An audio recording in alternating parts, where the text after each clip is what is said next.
we're here on the Psych Guys, our first guest Psych Guys interview show. So we now have 3 Psych Guys here. So this is very exciting. This is my great friend Alec. We met each other through the APA. We both serve on the APA Future Leadership Program. We presented at the APA on basically on the importance of telepsychiatry. So maybe we'll touch on that a little bit today. We'll get into kind of your background, your experiences with psychiatry, your experiences in the Army, and now your commitment to the Veterans Affairs Association. So yeah, Alec, in brief, 1, I don't know how to pronounce your last name properly. And then 2, you just tell us briefly about yourself. All right. Well, the correct pronunciation, which I got wrong for 27 years, is Kinczewski. Good old Polish surname, and in accordance with that, I'm from the Chicagoland area, Evanston, Illinois. Grew up there, went to Tulane for undergrad, studying the liberal arts. Was there on a ROTC scholarship after 9/11. So after my 4 years at Tulane, went off to the Army for 8 years, including a year in South Korea, a year in Kuwait, a year in Germany, a year in Iraq, a little bit more time in Germany, and then 2.5 years in Okinawa before deciding to become a doctor. And then I moved back in with my parents at 30, did a post back at Northwestern, hopped over to Jacksonville for a year of AmeriCorps working with homeless people, drove up I-95 to go to med school at Brown as part of the PCPM program, this primary care thing. And I'm actually into psych over at University of Washington, Seattle. That's where I find myself now. Alec, the first question I have for you. You served in South Korea. I was born in South Korea. Where exactly did you serve at? I hope you hung out in better parts than I did. I was listening to the episode just the other day. I was up in Camp Casey at first. I think that's Dongdaesan, and then I was in Camp Red Cloud for a while in Uijeongbu. That is the coldest winter I've ever experienced, and that's speaking with 20 odd years of Chicago winters in the bag. Interesting. I'm just gonna nod my head and pretend like I know where those locations are. Somewhere in South Korea. Yeah, we've established that. Alec, just hearing you talk, and I've also had a chance to look over some of your personal statement, your CV, and one thing that really stands out to me is I appreciate so much that you seem to be an individual that's very self-motivated and has a really good understanding of purpose. And as we're all psychiatrists here, I'm sure we're all aware that some of the mental health issues that we face a lot of the times, especially in the outpatient setting, is stories along the lines of, hey, I don't know what I'm supposed to be doing. I graduated college. I don't know what I'm going to do. I don't know what career to pursue. So I'm just right now at home. I don't really have a plan. So Alec, where did you get that sense of motivation? Where does that sense of drive come from? Well, I think I was very lucky with Army ROTC, where after 9/11, we had, a real strong national zeitgeist. The service, of course, that ended up being misdirected in many, many ways. That cost us a lot of, treasure, blood, and time, as we like to say back in the Army. So with that, I got part of an organization that was bigger than me. And I thought that was very helpful. And with that, kind of nurtured me along the way and gave me opportunities that ended up being phenomenal with traveling the world, making decent money, making great friends, but also being able to finance my undergraduate education as well as much of my med school education. So I think a big part of it is trying to get part of something bigger, so you're not really doing something completely for yourself, but for other people also. It's like waking up in the morning, going for a run on your own just for fun. Um, it's hard to get yourself out of bed, but if you have other people to be there, accountability buddies, it can be much more doable. So that worked out really well for me with the beginning. And then, med school, you got your buddies. You don't want to let down your team, like if you're on medicine. And now psychiatry, I got my veterans to take care of, and it really motivates me to show up every day.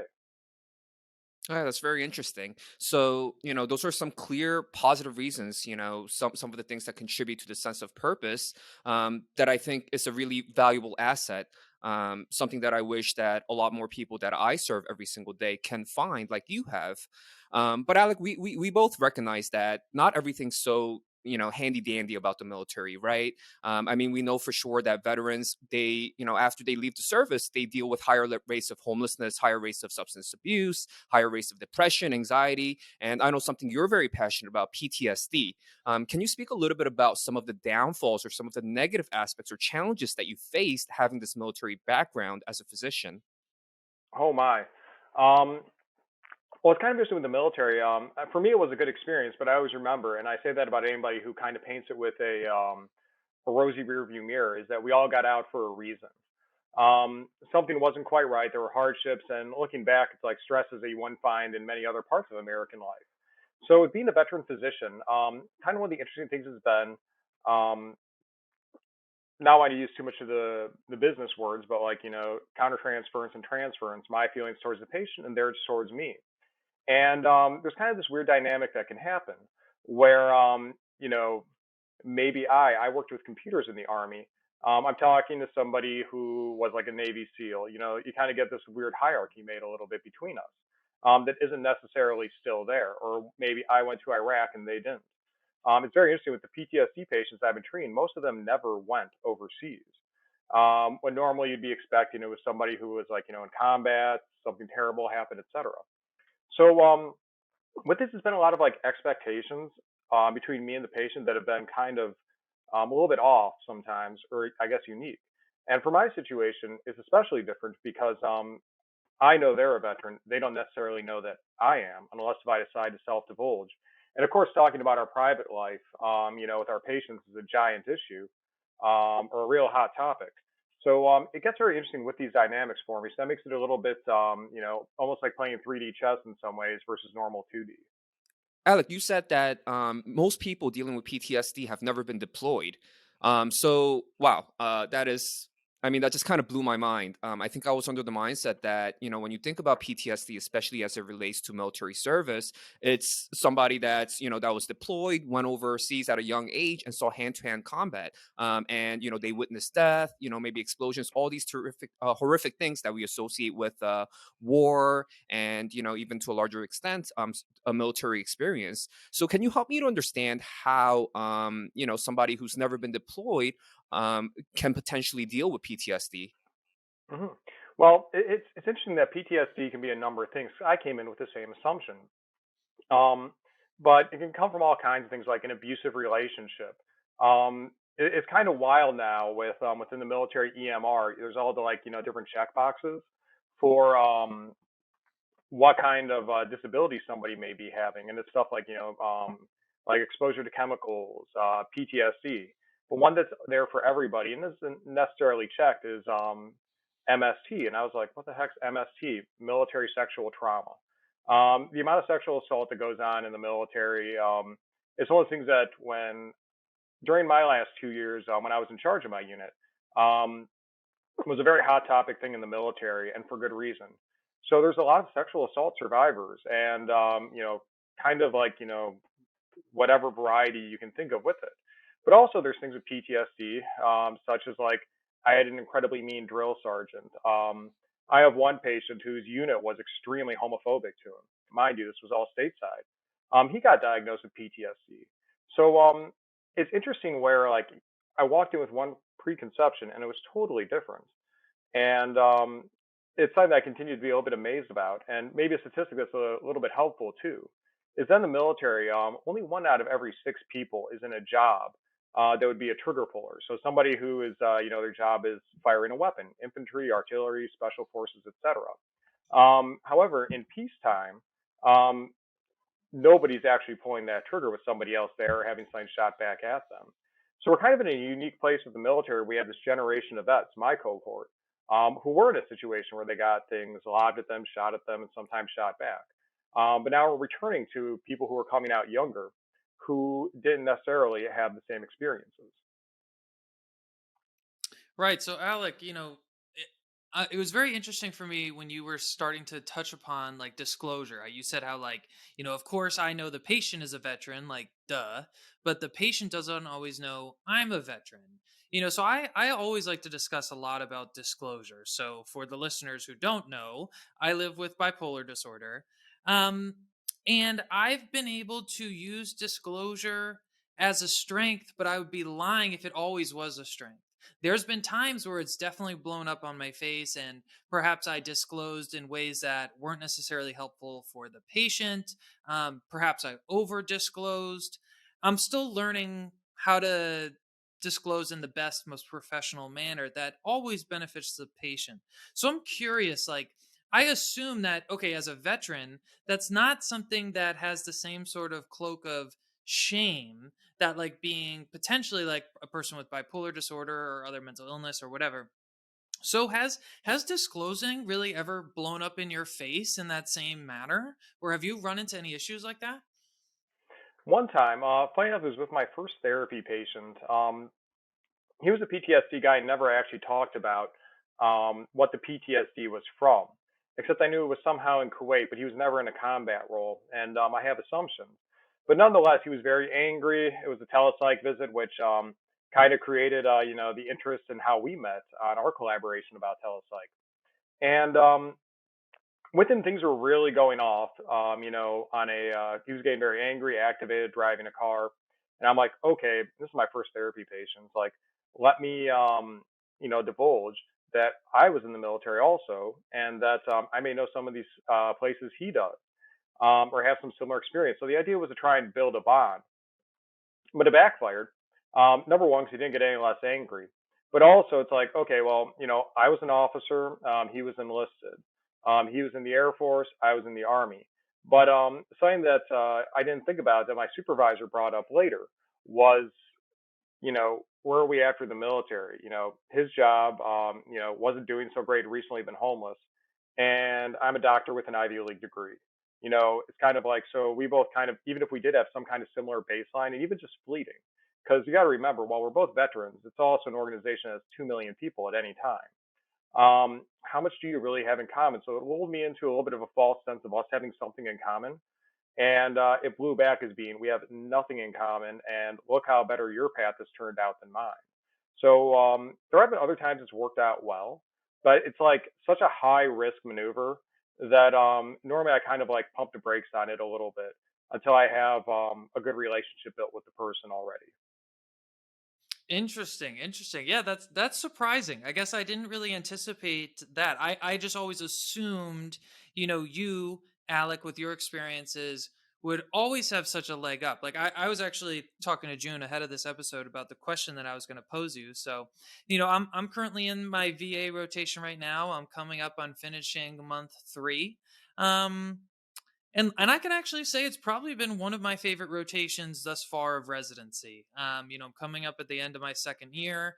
I haven't decided if it's necessarily the environment I want to commit to working, but I really dig it. I really like it. But I do have some reservations that I fear it's like, well, can I only be so good?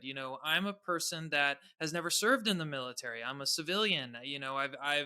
I barely have shot a weapon. I barely have even been in a fight my entire life, right? Like, can I only be so good? Is that a bullshit facade that I'm making up in my head? Is there some legitimacy to that? That, you've, of course, like literally been in war before.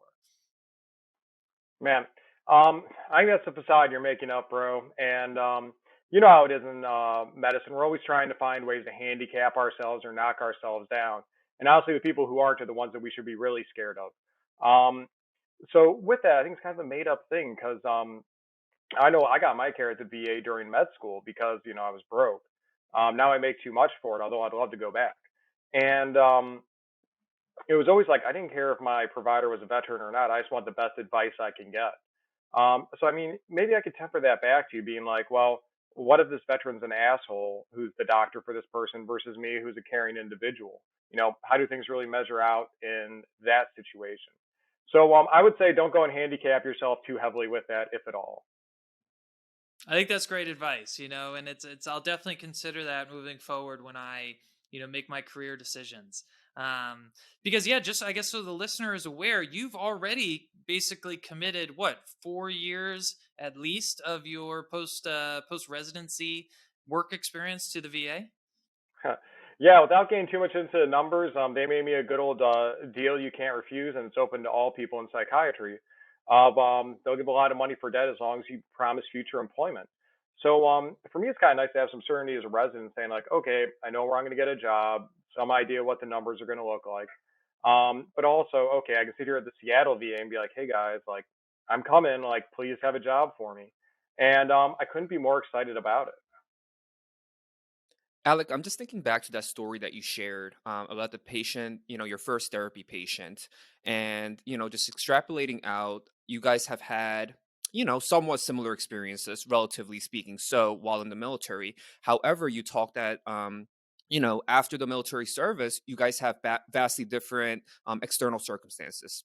Right, we have a guy who's dealing with homelessness, depression, and whatever else it may be. And on the other hand, I mean, you're an established physician, and by all accounts, it seems like you have an extremely bright future ahead of you.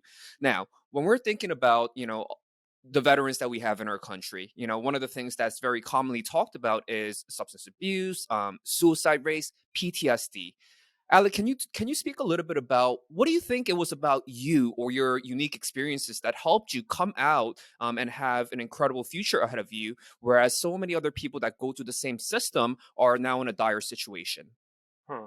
Well, I think that one of the things that's true in the military is who joins the military in the first place.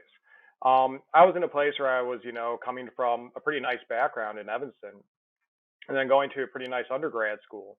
Um, Whereas with almost all of my patients and a lot of veterans, it's kind of nice where it's like a crossroads of America. You meet people that you'd otherwise never meet. So lots of people from the deep south, lots of people who grew up in poverty, backgrounds of abuse, substance use, stuff like that. And the military was a stabilizing force for a while for them. The thing being, it gave a chance to do something they were proud of. A lot of people lose purpose when they leave the military, but also a way to get out of town. If you got circumstances, you're stuck in like maybe a hard scrabble place and you want to get out, there's somebody willing to take you out of there. But at the same time, you're going to be ripped away from everybody everything that's familiar, and everything's going to change. So I think for me, it was like I had a high pretest probability of things working out, where so many people in the organization had a low pretest probability of working out. Not to try and like intellectualize this. So I remember one time we were doing like a group counseling, and I'm sitting there as the one veteran. There's a couple other residents there, and a joke kind of gets made about how all the patients had like poor relationships with their fathers, and I'm kind of sitting there. It's like, where do you think we get these people from? People who have hard situations, including childhoods that were often traumatic. So with that, that's where I think it worked out well for me. Is like I kind of got put into a good circumstance, but also I think with people, there's also what does stress do to somebody? There's many people where the stresses of the military make them stronger. Other situations where it can really break them down. And for one reason or another, I managed to break on the part where I think it gave me the organization, the discipline, and really the way of kind of approaching problems, confidence, to be able to do it. So I think I walked in with kind of a good situation, found the right one, and that put me on a good glide path. Do you ever get a sense of, as psychiatrists, I think sometimes we see patients and we kind of get a sense, right? Oh, I feel like if I recommend therapy, this person is going to participate. They're going to, participate wholeheartedly, and they're going to be able to learn coping mechanisms, and they're going to have a good outcome from it. And on the other hand, we also have certain patients that we see, and we're like, ooh, boy, I feel like this is somebody that might be coming in and out of my inpatient hospital over the years. Do you ever get that same type of intuition when you're serving in the army? Like for people, can you look around and see colleagues and notice certain factors or certain characteristics that you say, oh my God, I'm worried about this individual as far as them being a high risk to kind of fall into this category of substance abuse, homelessness, depression, and maybe even a suicide attempt down the right? Hmm. I think a lot of it's family support, honestly. Um, we see that with like a lot of patients in all circumstances, where once they kind of run out of people to let them crash on the couch, give them a couple bucks, give them a ride to work. Um, you can kind of have like a death spiral, both psychiatrically and socially. So really, the people who still have like their friends, their family, those are the ones who I have the high hopes for. People who are going to give them a reason to get encouraged, to go to therapy, to take their medications.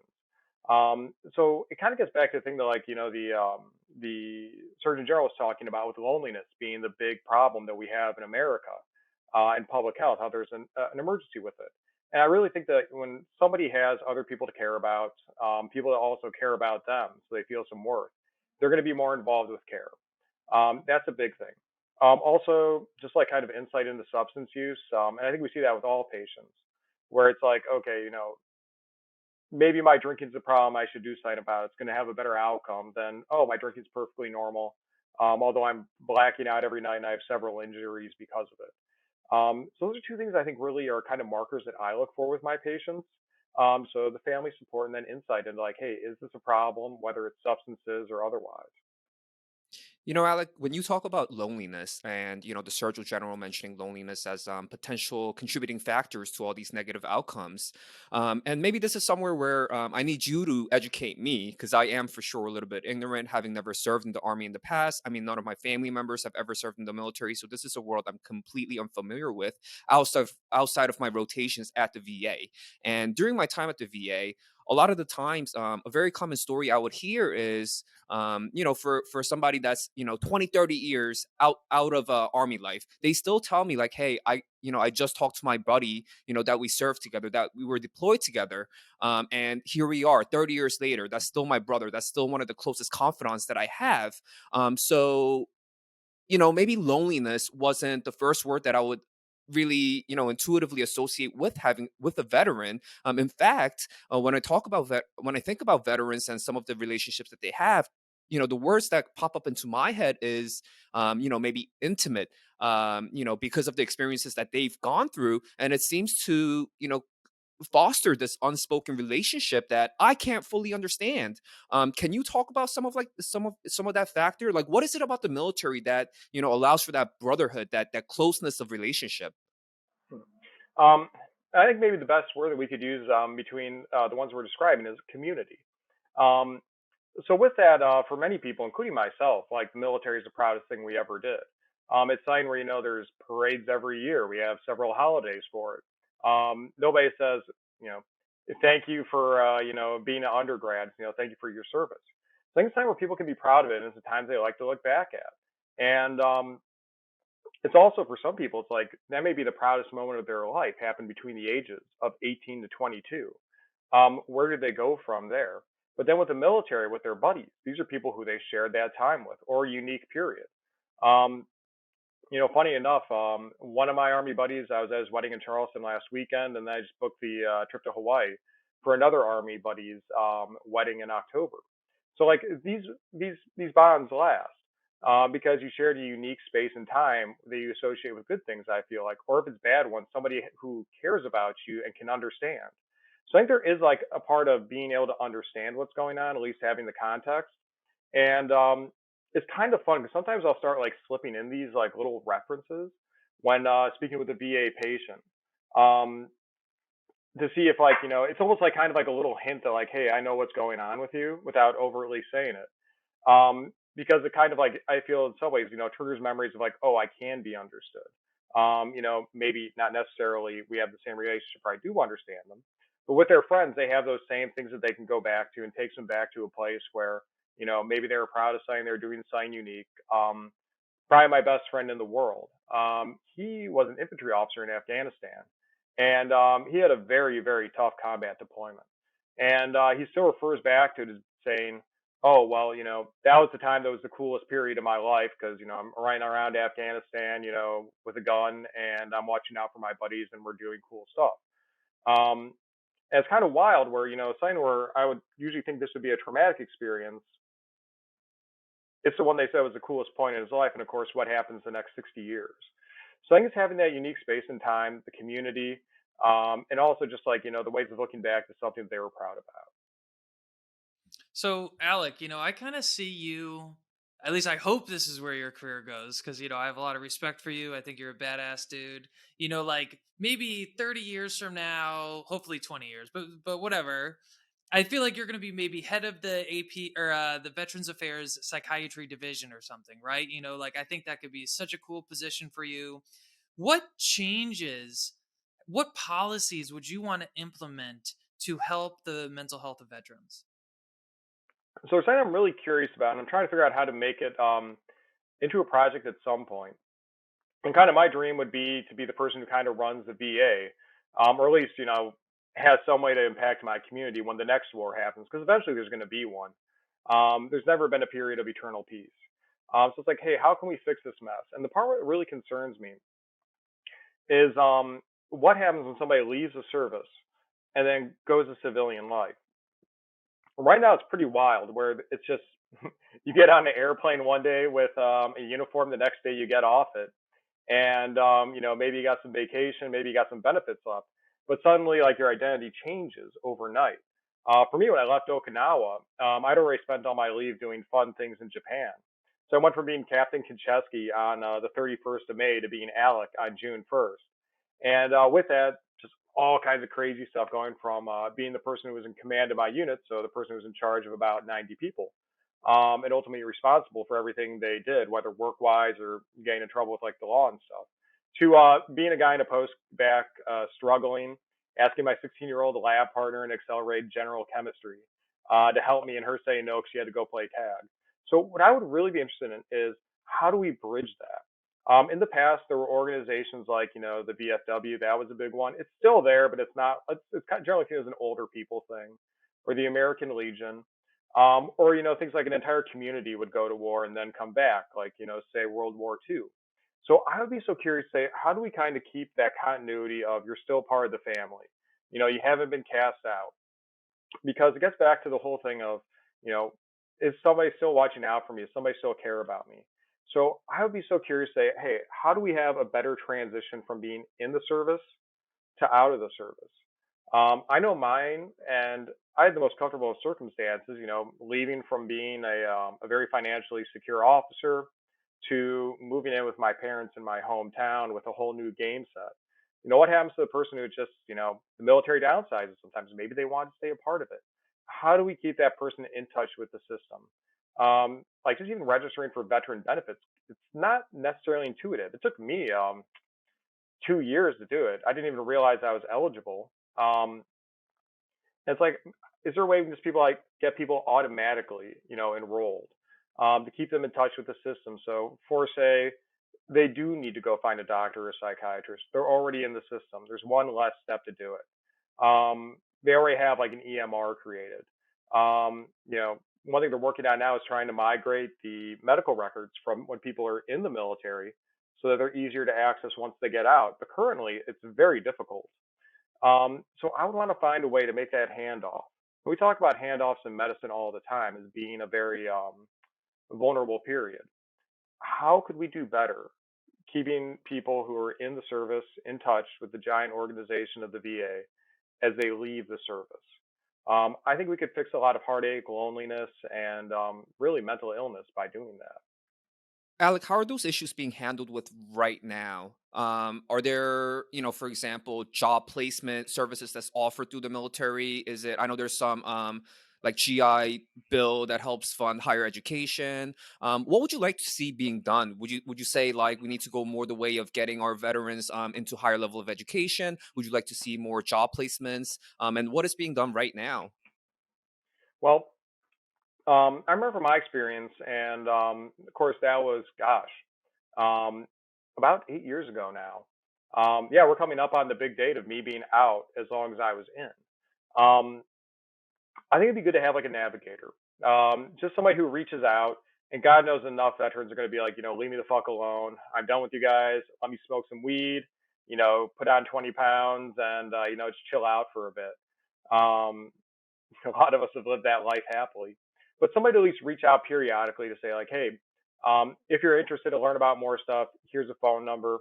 Here's some stuff that you'll be able to do, whether it's setting up your GI benefits, access to healthcare, local community things. So I think navigators would be a giant way to do that. Because when I left, all these resources were there, but it was very much like your standardized training that we have in like pretty much any job, where like for us, it'd be like you go to a week of like jobs courses, and some people are like, I don't want to work when I get out. Other people had a job planned. Um, it was very much like perfunctory things versus individualized. But also, like, it was also put in as much effort as you wanted to, which is going to happen anywhere. But there was obviously a lot of money thrown at it, and things like the GI Bill, incredible money thrown at that. But how do you really use it? It does take a level of fluency with bureaucracy to be able to get this stuff going. And once you get it going, it's great. So I think having navigators, somebody to reach out, could be very helpful. And what's the worst that happens? They get told to go away. Hey, you know, it's a text message, too easy. Um, But if they could go and connect to some people who do need help, I think that could be really helpful. And of course, we all have cell phones now; we're easy to find. So that's how I would bridge the gap. Can you give us an estimate? I mean, I'm sure you don't have the specific numbers, but help us to understand, like, if you had to guesstimate, what percentage of individuals who finish up their military commitment and are transitioning back to civilian life go through somewhat of a rough patch where they might not have a job, where they might not be, in school full time, and they're essentially having nothing to do. What percentage of people would you say go through that kind of circumstance? You know, putting in different stratifications, I'd say every goddamn one. Because something's going to happen because you're changing cultures. Um, I know for myself, it was the loss of status, which sounds kind of bougie, but it's like you're somebody who's doing something that's thought to be important, and then you're not.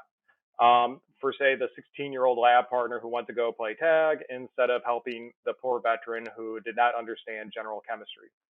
Um, but I'd say everybody has something that goes on. All of my friends, there's been some moment where it's like they need to talk to somebody. I paused for a moment on that thought because I ran to one of my ROTC instructors, so a guy who knew me when I was 18 to 22 at this wedding, and he just gotten out of the military, and I'm like, oh well, he must have had the smoothest transition possible, and it's like I'm not sure about that. Probably should have asked him like, hey, how's it going with going from a job you did for 30 years to now you're doing something that's still with the organization, but it's not the same. And I'd be tempted to say that I'll bet he too has got things a little bit different with no longer is he on the inside, but he's just adjacent to it. And maybe his is a little bit less profound than the rest of us, not homelessness, but maybe like, man, I really miss having these events I used to go to with people. Um, so I think there's like profound levels to it in terms of the change. But I think everybody has some moment where it's like, hey, this doesn't feel good. Yeah, kind of playing off that, Alec. Like everyone goes through a struggle. Maybe it's not necessarily like a DSM diagnosis, but everyone's going to go through some means of mental health struggle. And what that really makes me think a lot about, one thing that I find super challenging, and thankfully I'm not a part of it within the VA right now, but it's like service connection benefits. And for the listeners who don't understand what that is it more or less like a disability check.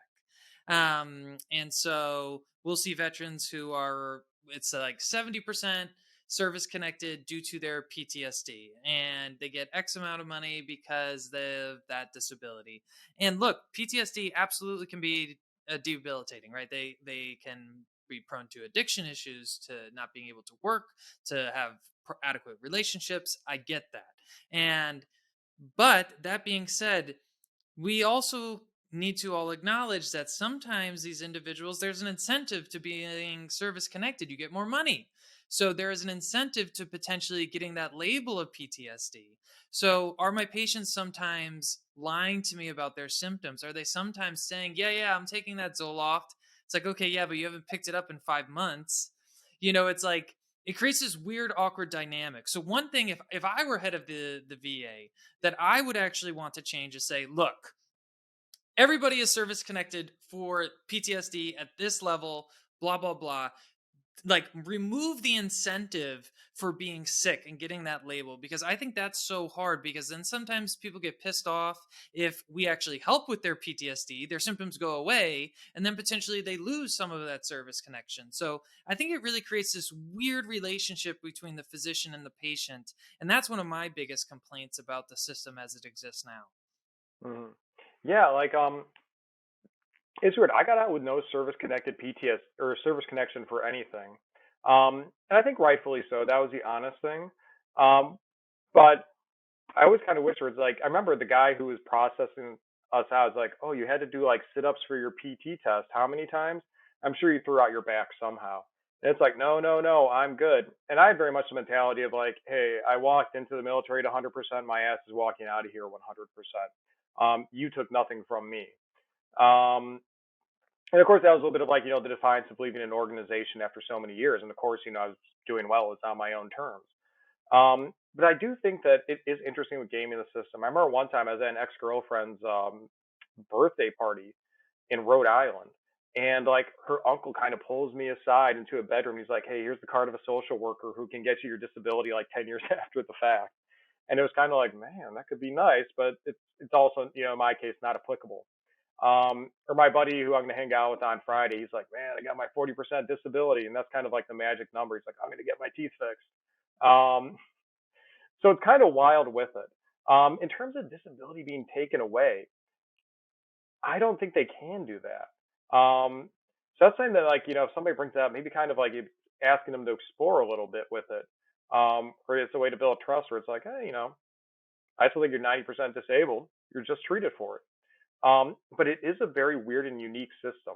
And like the guy who'd been in 30 years I saw at the wedding, um, he's like, "Oh, I'm 90% disabled," and he's working like a full-time job, and like we're partying hard at a wedding, and he's like, "See you at the gym at 5:30," and I'm like, "That ain't gonna happen." And I breakfast at the hotel, I see him there in like workout gear. It's like, my God, he did do this. Um, so it is kind of a weird thing that we have with the system.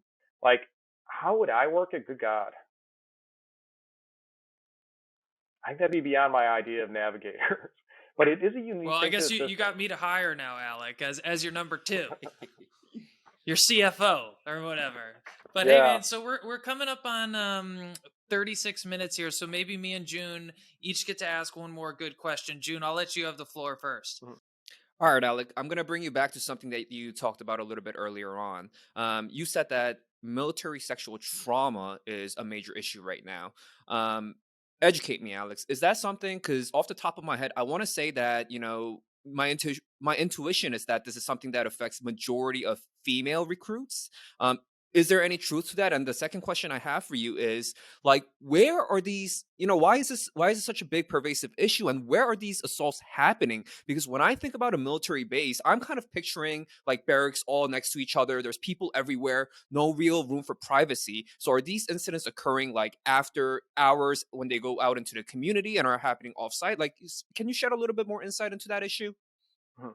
Yeah, so there's a movie called The Invisible War that goes very in depth with this. Um, I got made to watch it 3 different times because I forgot to sign the sign-in sheet saying that I went to go see it. The military's big on sign-in sheets. And that's kind of like one of the little like wild secrets is that while it is the majority of women who are the victims of it, there's a lot of guys also. And of course, with that, you get into all the stigma going on with that, especially in, kind of a hypermasculine organization like the military, of what's being reported, how's it being taken. So while it's mostly women, it's a lot more men than anybody would kind of think right off the bat. So that's part of it. And the second part with the setting of this stuff. So you speak of the barracks, and that's where a lot of this happens. Now, the barracks, people generally have their own room, or maybe it's them and a roommate, depending on their rank. So, what happens on the weekend when you have a bunch of, let's say, 18 to 24-year-olds in the barracks? They have government subsidized liquor and tobacco, and they're living far, far away from home with a bunch of other people in the same demographic in the same building. People get wasted and they sexually assault each other. So mostly it'll happen in the barracks. Overseas in the U.S., it's the same. Kind of what the problems the military has is a very big drinking culture, um, and it used to be like quite profound. I think they're getting a little bit better with it now in the age of camera phones, where nobody wants, there's a little bit more like of a you'll be caught if you act a fool. And they do have a lot of like rules around conduct, like conduct on becoming an officer, etc. Um, so I'm hoping that's going in the right direction, but a lot of it would happen in the barracks because it was basically filled with alcohol and young people every weekend, much like college in America. Alec, did I hear you say that the tobacco and the alcohol is government subsidized? Oh, dude, it's wild, man. Yeah, tell me about that. What in the world? Um, yeah, I mean, it's extraordinarily cheap. I can even have like military brand vodka and such and whiskey. So while people don't make much in the military, like it's very much made easy. And then like in places like Korea where there'd be like taxes on things like Johnny Walker, you could buy that very cheap on post and then have like the ballingest party out in the community. Or you could get in trouble for like selling it to private establishments. So like a lot of things on the base are subsidized. People make so little. So like the alcohol and booze for sure, the food. You'll find in like a lot of communities, people will like live in the community, like retirees or just people still in the service, and they'll do all their shopping on post because everything's so remarkably cheap. Um, like they even have stores at the VAs now where I think like there's no sales tax on the stuff. So yeah, it's kind of like a recipe for disaster with the cheapest booze and tobacco in America, and a bunch of young people who are away from their families. Right. Like we needed to give them another reason to consume alcohol. Hmm. All right, so Alec, I guess the question will end on a kind of a positive note here. Like, what is the thing about the future of psychiatry, the future of mental health, in helping out veterans that Oh makes you the man, most excited? I think there's an unstoppable tide rising right now. People care about this. I think like this is the perfect time to be in mental health in any capacity, because talking about things is accepted. I remember when I was in Germany. This would have been back in 2011. I'm watching the Armed Forces Network, military TV, and the guy, a three-star general, the one who ran Europe, gets on there and starts talking about his PTSD. And his whole idea was to destigmatize it. And the military's really been going after this, both for people in the service and out of the service, with saying, hey, it's saying we need to talk about, the whole thing about a veteran dying. I think it was like 20 a day.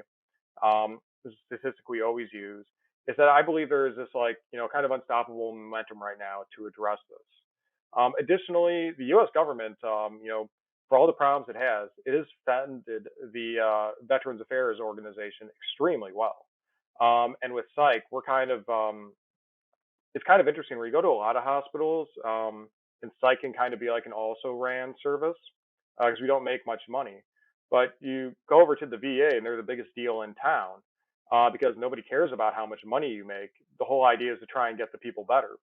And talk to any primary care doc, and they'll tell you that a third of their visits are for psych things. So I think it's that we have momentum going out with destigmatization, all kinds of cool treatments. The VA is really into the psychedelics, the ECT, the TMS, um, and that there's money being poured into it. So destigmatization, the willingness to try new things, and also the resources to do it. So I mean, it's kind of like the perfect storm to try and address this. Can we do it? Who knows? But I think we're putting forth our best effort, and I'm so excited to be a part of it. Well, that was a fantastic answer, a great political answer, June. If you agree, I think. I mean, Alec is definitely going to be running Hey, future head the of the VA. right, right. So I will give maybe an unpolitical answer real Bring it quick on. here. MDMA, I think, is the thing that makes me most excited for veterans, for sure. MDMA, ecstasy, Molly, or whatever. There's a lot of data around that. This specifically helps PTSD. So, what better patient population than the VA to potentially implement this? It seems like it's getting some traction. I hope it's getting some traction. It's one thing I'm super stoked about. June, anything you're really stoked about helping out veterans in the future? I'm just gonna echo your sentiments. Honestly, I was here thinking about like Prazosin and the things that we're already doing. So you guys are both miles ahead of me already. Alec, thank you so much for coming on today, and thank you so much for your service to our country, and thank you so much for your continued commitment to the mental health of our veterans today. We really need doctors like you, and I certainly do hope that we see more doctors, hopefully that are that you inspire, that are going to come up and also make the same kind of commitment to bettering the mental health outcomes for the people that need it the most, including our veterans. Thank you, gentlemen, and I'm so excited to be meeting other people in our kind of cohort of psychiatrists that are like as pumped as me about the future and ready to get after it. Thank you, gentlemen. Well, Alec, this was great. You'll definitely be back on in the future. So we really appreciate your time here. And yeah, thanks again.